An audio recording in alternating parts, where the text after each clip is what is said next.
भारत जोड़ो यात्रा 4000 किलोमीटर हम पैदल चले। कन्याकुमारी से बारिश में, गर्मी में, कश्मीर की बर्फ में हम हिंदुस्तान को जोड़ने के लिए चले। रास्ते में मध्य प्रदेश से भी निकला। लाखों लोगों से मेरी मुलाकात हुई, बातचीत हुई, किसानों से मिला, युवाओं से मिला, माताओं बहनों से मिला और देश को गहराई से, बिल्कुल पास से, सड़क से मैं देख पाया। और इस यात्रा ने मुझे बदल दिया। एक दूसरी दृष्टि से, एक नए तरीके से मैं इस महान देश को देखने लगा। 2-3 सवाल मेरे दिमाग में थे। मैं अपने आप से इस यात्रा पे पूछ रहा था। पहला सवाल यह था कि ये करोड़ों लोगों का देश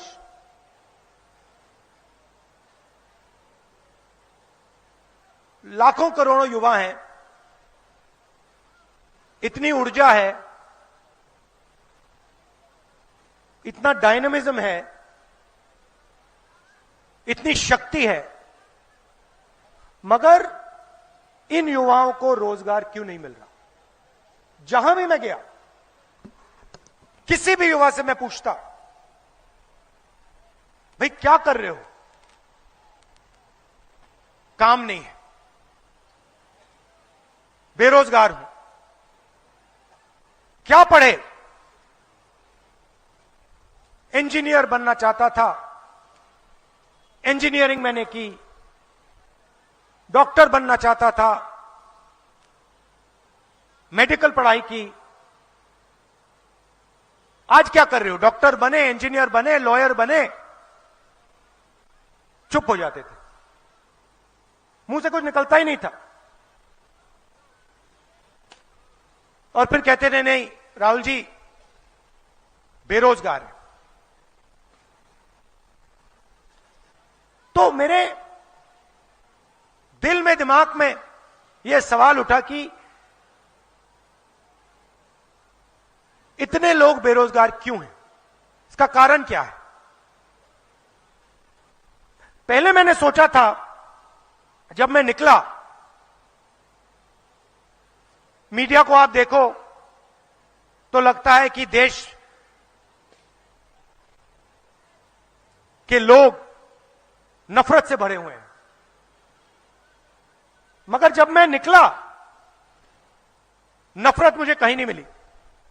सिर्फ मोहब्बत, आदर, रिस्पेक्ट, प्यार मिला।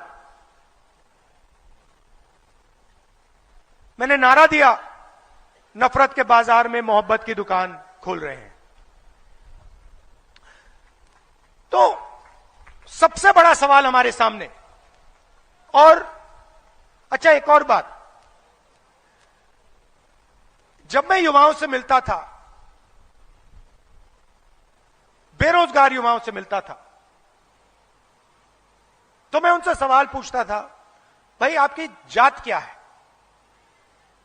पता नहीं आपने नरेंद्र मोदी का भाषण देखा या नहीं। 2-3 दिन पहले उन्होंने कहा, हिंदुस्तान में सिर्फ एक जात है,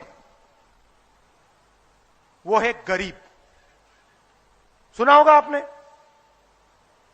एक तरफ कहते हैं मेरा नाम नरेंद्र मोदी, मैं ओबीसी हूं, और दूसरी तरफ कहते हैं हिंदुस्तान में सिर्फ एक जात है, वो है गरीब। मगर जो मैंने अपनी आंखों से देखा, मैं आपको बताना चाहता हूं। मैं लाखों युवाओं से मिला, और जब मैं उनसे पूछता था भैया आप बेरोजगार हो, आपकी जात क्या है, वो मुझे कहते थे मैं ओबीसी हूं, मैं दलित हूं, मैं आदिवासी हूं। तो मेरे दिमाग में सवाल उठा, इस देश में ओबीसी कितने, दलित कितने, आदिवासी कितने, जनरल के कितने, और इन लोगों को, इन वर्गों को हिंदुस्तान को चलाने में कितनी हिस्सेदारी मिल रही है? सरल सा सवाल है। अगर इस देश में 50% ओबीसी है तो सरकार को चलाने में 50% भागीदारी होनी चाहिए। सही है गलत? 50% भागीदारी होनी चाहिए। अगर आदिवासी 14, 15, 16% है तो उनकी भागीदारी होनी चाहिए। और फिर मैंने थोड़ा पता लगाने की कोशिश की। यहां जो ओबीसी वर्ग के युवा हैं, आप सब ने एक दिन सपना देखा होगा, दलित आदिवासी भाइयों ने, बहनों ने सपना देखा होगा कि भाई मैं एक दिन आईएएस के लिए काम करना चाहता हूं। सपना देखा? देखा ना? ये देखो हाथ उठा रहे हैं। हर युवा कहता है मैं आईएएस के लिए काम करना चाहता हूं। क्यों? क्योंकि ये सब जानते हैं कि हिंदुस्तान की सरकार, मध्य प्रदेश की सरकार को आईएएस अफसर चलाते हैं। भाइयों और बहनों, हिंदुस्तान की सरकार को 90 लोग चलाते हैं। अगर आप सोचते हो कि एमपी, एमएलए सरकार को चलाते हैं, गलतफहमी में हो। मैंने सरकारों को अंदर से देखा है। हिंदुस्तान की सरकार को 90 अफसर चलाते हैं। नरेंद्र मोदी जी मिलकर 90 अफसरों के साथ इस देश को चलाते हैं। कैसे? हिंदुस्तान का जो बजट है, जो धन है, उसको ये 90 अफसर बांटते हैं। बजट में सड़क के लिए कितना पैसा जाएगा? 90 अफसर। बजट में वायुसेना को, सेना को, नेवी को कितना मिलेगा? 90 अफसर। आदिवासियों को शिक्षा के लिए कितना पैसा मिलेगा? 90 अफसर। ओबीसी युवाओं को कितने लोन मिलेंगे? कितना पैसा जाएगा? 90 अफसर। सारा का सारा बजट जो बढ़ता है, ये 90 अफसर इसको बांटते हैं। तो मैंने सवाल अपने आप से पूछा कि भैया इन 90 अफसरों में से ओबीसी कितने, दलित कितने, आदिवासी कितने? मोदी जी कहते हैं ओबीसी की सरकार है। भाई और बहनों, आप मुझे बता दो, 90 अफसरों में से जो हिंदुस्तान को चलाते हैं, ओबीसी कितने हैं? कोई नहीं बता पा रहा। चलो उससे पहले हिंदुस्तान में ओबीसी की आबादी कितनी? देखो, किसी को नहीं मालूम।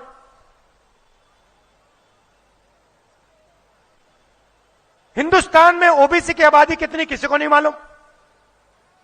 हिंदुस्तान में 90 अफसर जो देश को चलाते हैं, उसमें ओबीसी कितने, किसी को नहीं मालूम। अच्छा भैया ये बता दो, हमारा जो बजट है लाखों करोड़ रुपए का, उसमें ओबीसी अफसर कितना निर्णय लेते हैं? कोई नहीं बता पा रहा। सन्नाटा है। मैं बताता हूं, 90 अफसर में से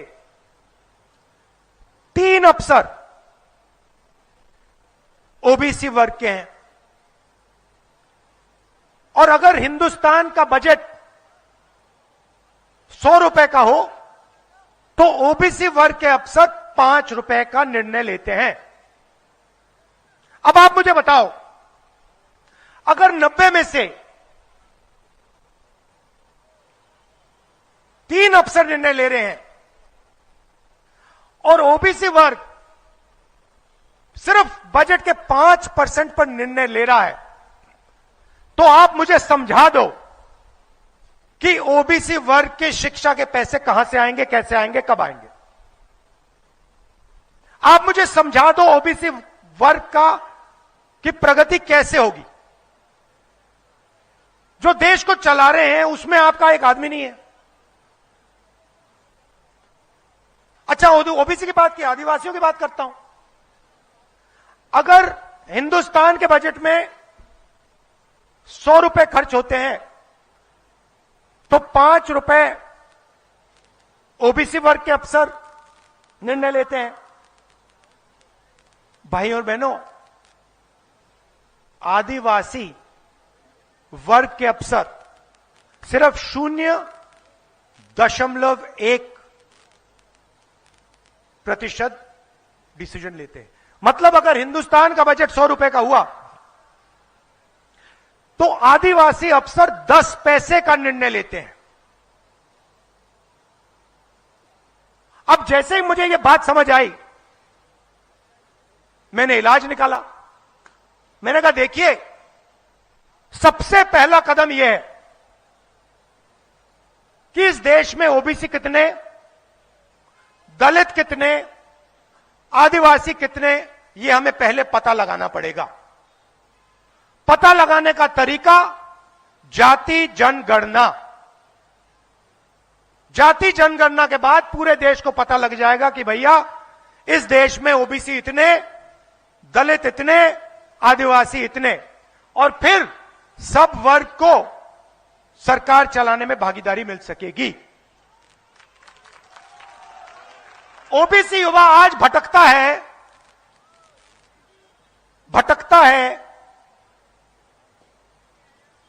सड़क पर, बेरोजगार मिलता है।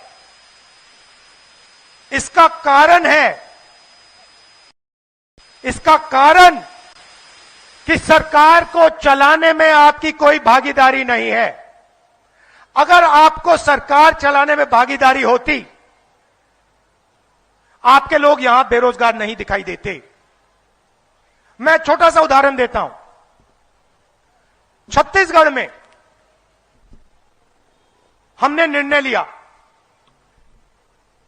कि जो छत्तीसगढ़ का किसान है उसे हम छत्तीसगढ़ का फाउंडेशन की नींव बनाएंगे। और हमने 2-3 ऐतिहासिक निर्णय लिए। पहला निर्णय, छत्तीसगढ़ के किसानों का कर्जा माफ होगा। और जैसे ही हमारी सरकार बनी हमने कर दिया। दूसरा निर्णय, छत्तीसगढ़ के किसानों को, वहां धान ज्यादा उगता है, छत्तीसगढ़ के किसानों को 2,500 रुपए प्रति क्विंटल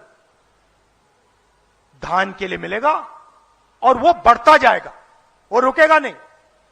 तो पहले 2,500 था, आज छत्तीसगढ़ में 3,200 रुपए प्रति क्विंटल धान मिलता है। अब बात समझिए, मैं बहुत गहरी बात बोल रहा हूं। उसके बाद हमने कहा कि जो मजदूर खेत में काम करता है उसको हम 7,000 रुपए डायरेक्ट बैंक अकाउंट में डालेंगे। और आज वो 10,000 रुपए का हो गया। अब हुआ क्या, जैसे ही हमने किसानों के जेब में पैसा डाला, मजदूरों के जेब में पैसा डाला, उनको सही दाम दिया, जो यहां पे आपको मिल नहीं रहा है। आपको गेहूं के लिए, सब्जी के लिए, धान के लिए सही दाम नहीं मिल रहा, तो आप सब कर्ज में हो, कर्ज लेते हो, फिर आपको आत्महत्या करनी पड़ती है। आप छत्तीसगढ़ में पूछिए आत्महत्या कितने किसान कर रहे हैं, आपको मिलेंगे नहीं। मैं किसानों से बात कर रहा था, मैंने उनसे पूछा भैया बताओ आपके खेत का दाम क्या है। मैं हैरान हो गया। किसान मुझे कहता मुझे दाम नहीं मालूम। मैंने कहा ये क्या बोल रहे हो, तुम्हें अपने खेत का दाम नहीं मालूम। कहता नहीं मालूम। मैंने कहा क्यों। कहता मैं इस खेत को नहीं बेचूंगा, मैं कभी नहीं बेचूंगा इस खेत को, बेचने की जरूरत नहीं है, जेब में पैसा आ रहा है, कर्ज नहीं है, खेत को नहीं बेचूंगा, खेत को नहीं बेचूंगा, मुझे दाम क्या है उससे क्या लेना देना। तो किसानों को हमने उनकी जिंदगी बदल दी। छत्तीसगढ़ में हुआ क्या, किसान और मजदूर ने अपना पैसा खर्च किया। अच्छा, किसान और मजदूर पैसा कहां खर्च करेंगे, गांव में करेंगे, शहरों में करेंगे। तो सीधा का सीधा पैसा किसान के जेब से, मजदूर की जेब से, छोटे दुकानदार की जेब में गया। और छत्तीसगढ़ की अर्थव्यवस्था गांव में और शहरों में चालू हो गई।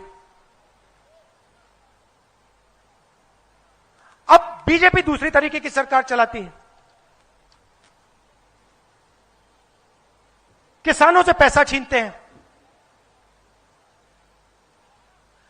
यहां पे किसी भी किसान से पूछ लो, फसल बीमा योजना का पैसा आपको मिला, नहीं मिला, नहीं मिला, नहीं मिल सकता। मैं बताता हूं किसको मिला।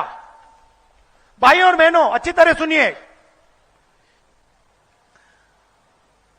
तकरीबन 30,000 करोड़ रुपया किसका पैसा, ओबीसी वर्ग का पैसा, दलित का पैसा, आदिवासी का पैसा, जीएसटी का पैसा, जो जब आप पेट्रोल खरीदते हो, आलू के चिप्स खरीदते हो, साबुन खरीदते हो, किसान औजार खरीदते हैं, जो आपके जेब से पैसा निकलता है, जीएसटी का पैसा 30,000 करोड़ रुपए फसल बीमा योजना में गया। ठीक है, 30,000 करोड़ रुपया भाइयों और बहनों 16 कंपनियों को मिला।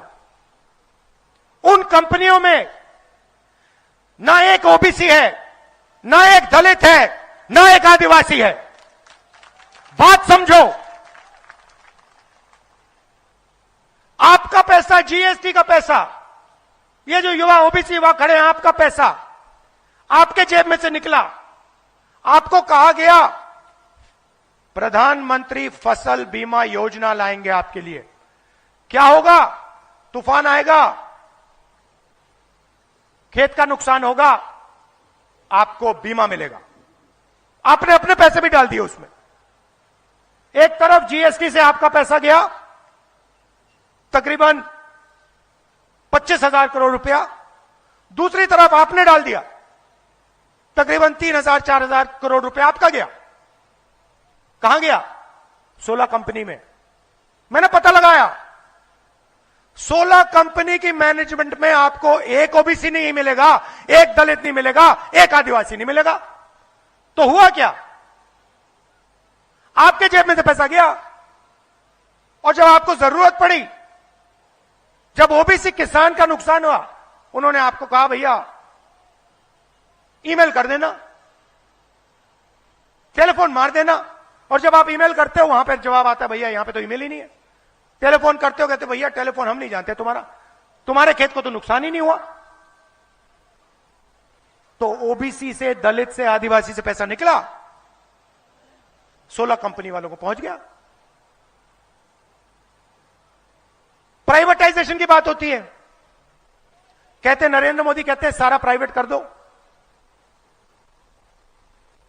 बड़े बड़े पब्लिक सेक्टर यूनिट्स जो थे सबके सब प्राइवेटाइज कर दिए। तो ये हुआ क्या, पब्लिक सेक्टर यूनिट में आदिवासी थे, दलित थे, ओबीसी थे, उनको परे कर दिया, कंपनी बेच दी, उनको बेरोजगार कर दिया, और 2, 3, 4 लोगों को पूरा का पूरा माल बेचते, देश की पूंजी बेच दी। ये अदानी बना कैसे? आपने कभी सोचा? ये अदानी एयरपोर्ट खरीद लेता है, पोर्ट्स खरीद लेता है। मैं आपको बताता हूं, आपके जेब में से पैसा निकलता है कैसे? जीएसटी के माध्यम से। आप टैक्स देते हो, आपको पता भी नहीं लग रहा। आपने कुछ खरीदा, एकदम उसमें टैक्स गया। जीएसटी को ओबीसी, दलित, आदिवासी टैक्स कह देना चाहिए। ये लो, आप लोग टैक्स दे रहे हो, आपका पैसा जा रहा है सरकार में, सरकार पब्लिक सेक्टर बैंक में डाल रही है और अदानी जी को पब्लिक सेक्टर बैंक लोन दे रही है। यहां पे कोई ओबीसी है, कोई दलित है, कोई आदिवासी है जिसको बैंक ने बैंक लोन दिया? नहीं मिल सकता। अगर आपका नाम अदानी होता, लाखों करोड़ रुपए आपके हवाले हो जाते। तो बीजेपी ऐसी सरकार चलाती है, आप में नफरत फैला देंगे, हिंदू मुस्लिम कर देंगे।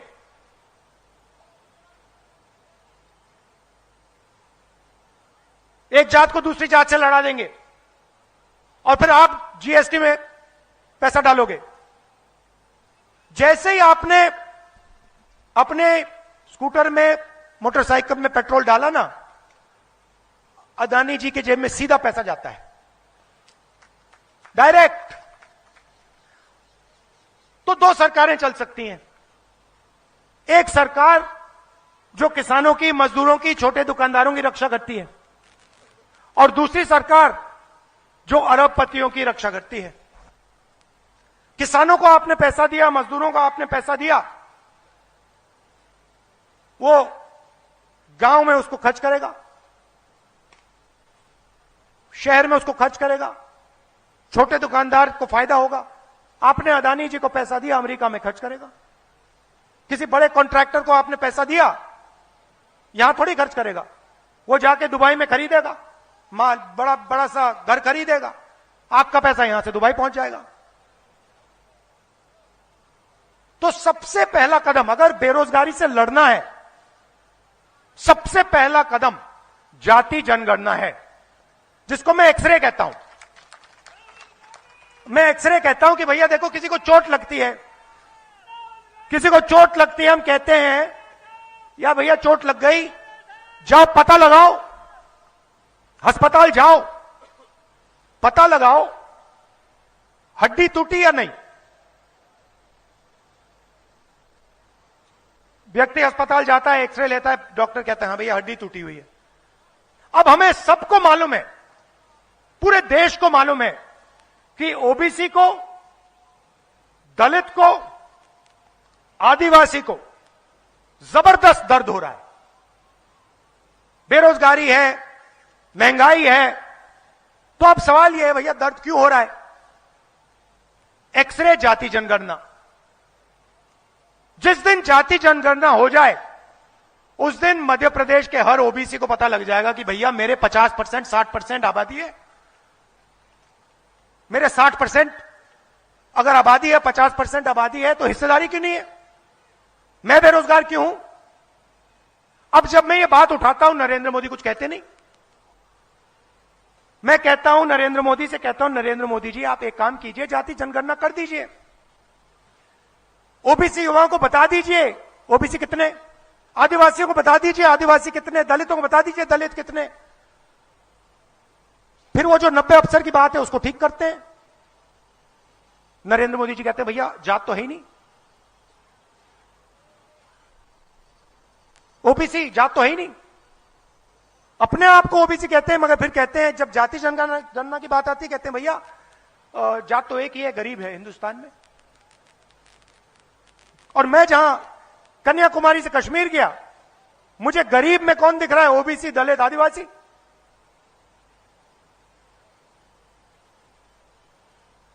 तो ये आपके सामने सच्चाई है। हमारी सरकार आएगी तो मैं आपको संक्षेप में बताता हूं हम करेंगे क्या।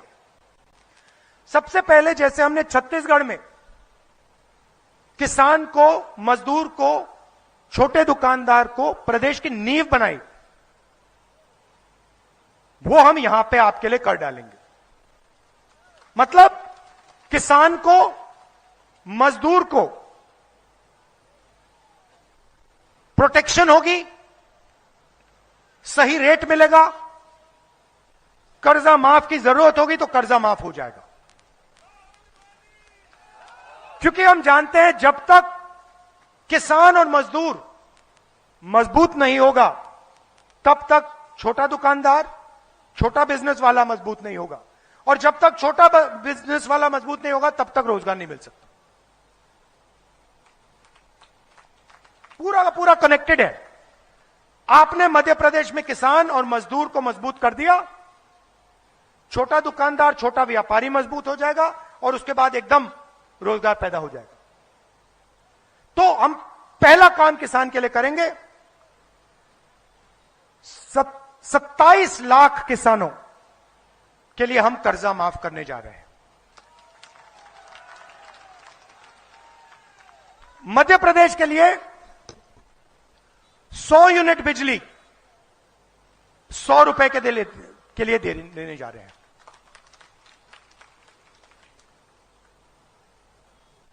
हमने यह वायदा किया था और हमने यह वायदा पूरा कर डाला। पहले दिन हमारी कैबिनेट में हमने यह वायदा आपको पूरा करके दिखा दिया, और यही हम फिर से करने जा रहे हैं। नरेंद्र मोदी जी 14 लाख करोड़ रुपए हिंदुस्तान के सबसे बड़े उद्योगपतियों के लिए माफ किए हैं। 14 लाख करोड़ रुपए। और जब हम उनसे कहते हैं कर्जा माफ कीजिए किसानों का, वो कहते हैं नहीं करेंगे। तो 2 लाख रुपए तक का कर्जा मध्य प्रदेश की कांग्रेस की सरकार यहां किसानों के लिए माफ करने जा रही है। जो हमने छत्तीसगढ़ में किसानों के लिए किया, वहां पर सही रेट मिलता है धान के लिए, यहां पर हम 2600 रुपए प्रति क्विंटल गेहूं के लिए मध्य प्रदेश के किसान को गारंटी करके देंगे। और यह 2600 तक नहीं रुकेगा, यह आस्ते आस्ते बढ़ता जाएगा, 3000 तक बढ़ेगा, 3000 से भी आगे चला जाएगा। जैसे आपकी जरूरत बढ़ेगी वैसे इसका रेट बढ़ेगा।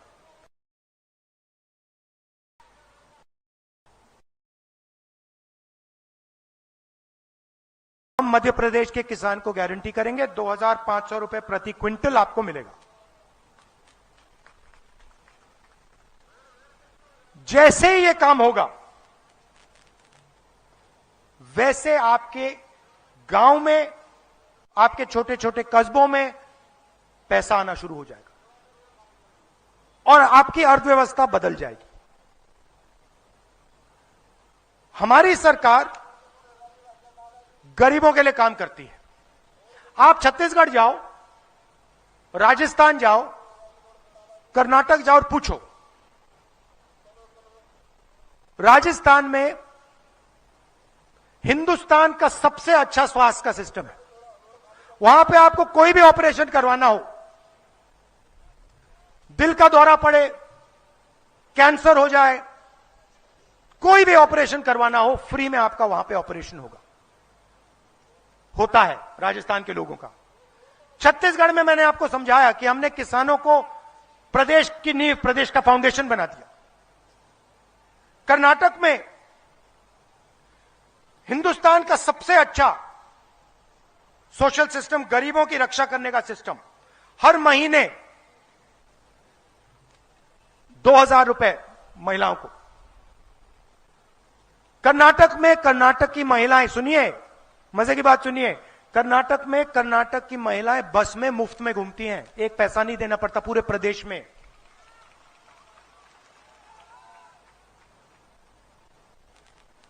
बीजेपी गैस सिलेंडर कितना का देती है?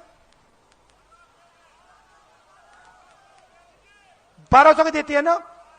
कांग्रेस पार्टी की सरकार आएगी तो 500 रुपए का आपका सिलेंडर हो जाएगा। आसान सी बात है भैया, देखो ये जो 600 रुपए है, सुनिए बात सुनिए, ये जो 600 रुपए है, आप क्या सोचते हो 600 रुपए कहां जा रहा है?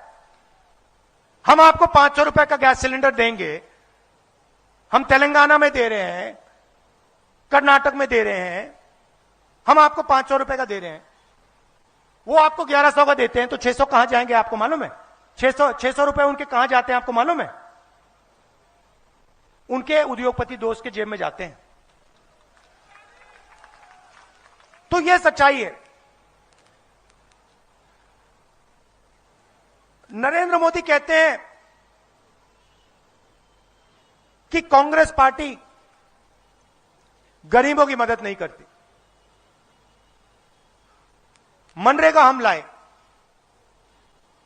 भोजन का अधिकार हम लाए, जमीन अधिकरण बिल हम लाए, पैसा कानून हम लाए।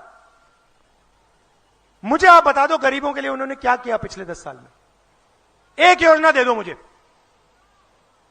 एक योजना जो नरेंद्र मोदी ने गरीबों के लिए की। जीएसटी गरीबों की है क्या? नोटबंदी गरीबों की है क्या? किसान बिल गरीबों की है क्या? 14 लाख करोड़ रुपए गरीबों के लिए माफ किए क्या? अच्छा, एक नई चीज निकाली है, यहां पे हमारे आदिवासी भाई हैं, हम आपको आदिवासी कहते हैं।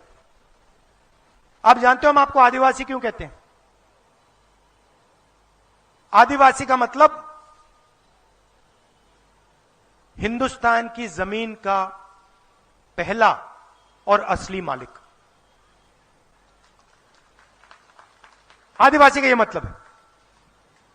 वो आपको वनवासी कहते हैं। वनवासी का मतलब जो लोग जंगल में रहते हैं। शब्द के अंदर बहुत छुपा हुआ है। हम कहते हैं कि जमीन आपकी, पहले आप थे, बाद में दूसरे लोग आए, मतलब जमीन का हक आपको मिलना चाहिए, मतलब पैसा कानून होना चाहिए, मतलब जमीन का अधिकार होना चाहिए। जल जंगल जमीन का अधिकार आदिवासियों को मिलना चाहिए। वो कहते नहीं आप वनवासी हो।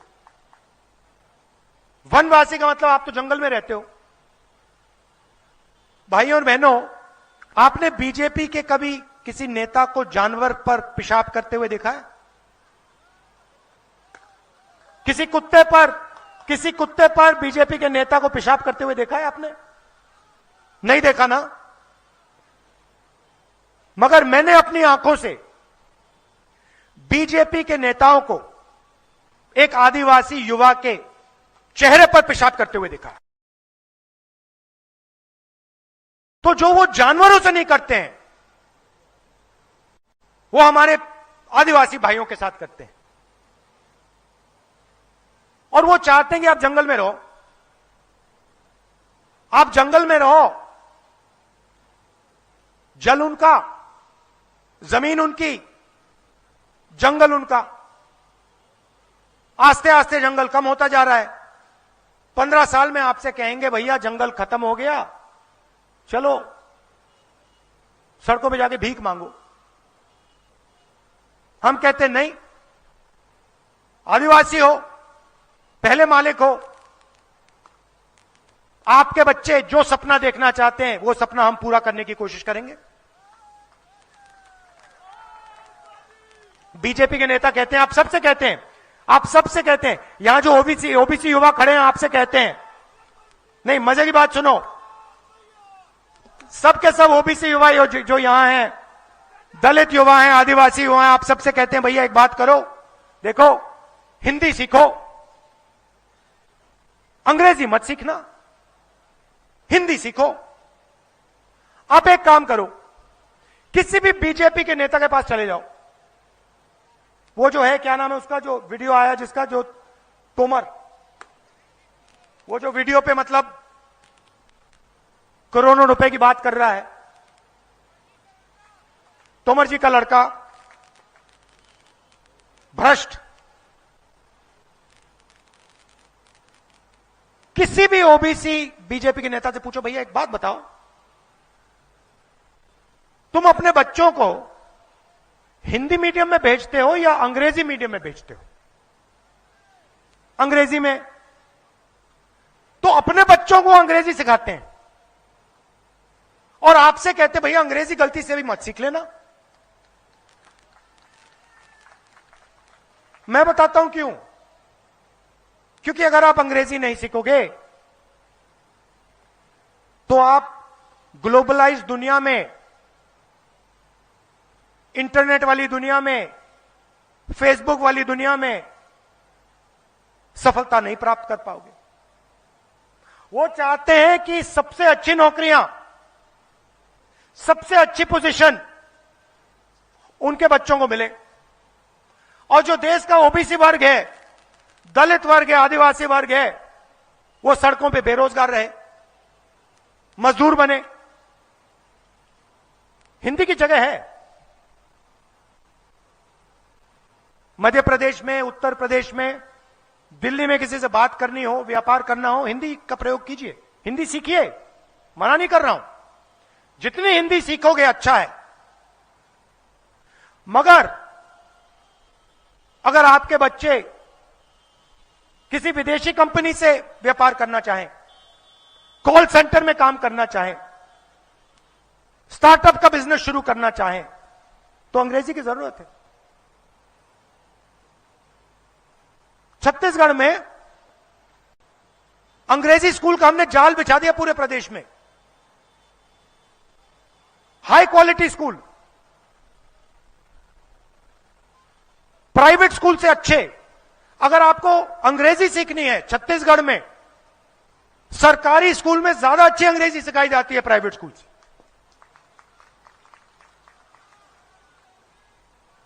तो यह मैं आपसे कहना चाह रहा था। देखिए, चुनाव है, कांग्रेस पार्टी यहां जीतने जा रही है। मैं यहां आपसे आता हूं, वायदे करता हूं, मैं वायदे पूरे करता हूं। पिछली बार मैंने आपसे कहा था, मैं आपको झूठ नहीं बोलता हूं, पिछली बार मैंने आपसे कहा था देखिए किसानों का कर्जा माफ हो जाएगा। कर्जा माफ हमने पहली कैबिनेट मीटिंग में कर दिया। 15 लाख रुपए का वायदा नरेंद्र मोदी जी ने आपसे किया, हर बैंक अकाउंट में 15 लाख रुपए आएगा। हो गया पूरा क्या? उन्होंने कहा था नोटबंदी से काला धन मिट जाएगा, मिट गया क्या? तो मैं आपसे जो कहता हूं कर डालता हूं। और मैंने यात्रा में मन बना लिया है। 4000 किलोमीटर चला हूं, हिंदुस्तान की सच्चाई मैंने देखी है। मैंने मन बना लिया है कि कुछ भी हो जाए, हिंदुस्तान में और मध्य प्रदेश में जाति जनगणना होगा, होगा, होगा। और ओबीसी को, दलित को और आदिवासी को जो अधिकार मिलना चाहिए, जो भागीदारी उनकी होनी चाहिए, वो होगी, होगी, होगी। धन्यवाद। अब मैं धन्यवाद और आभार प्रदर्शन के लिए ब्लॉक कांग्रेस कमेटी के अध्यक्ष शिशुपाल रघुवंशी जी, कृष्णपाल सिंह जी यादव, जिला अध्यक्ष जी राजेंद्र सिंह कुशवाहा जी के साथ मिलकर मैं आमंत्रित कर रहा हूं उनकी बात को रखने के लिए। यादवेंद्र सिंह जी मुंगावली विधानसभा क्षेत्र से कांग्रेस पार्टी के प्रत्याशी हैं। धन्यवाद और आभार प्रदर्शन के लिए यादवेंद्र सिंह जी यादव। आज की इस चुनावी सभा में उपस्थित हम सबके मार्गदर्शक परम सम्मानीय श्री राहुल गांधी जी एवं अशोकनगर जिले के गांव-गांव से पधारे हुए मेरे जनता जनार्दन, मेरी माताएं बहनें, आप लोग इस चिलचिलाती हुई धूप में माननीय राहुल गांधी जी को सुनने आए, अपना कीमती समय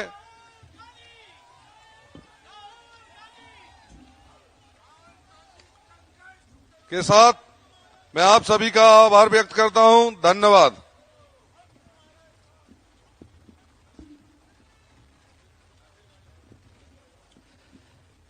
माननीय राहुल गांधी जी का स्वागत नई सराय में पुष्प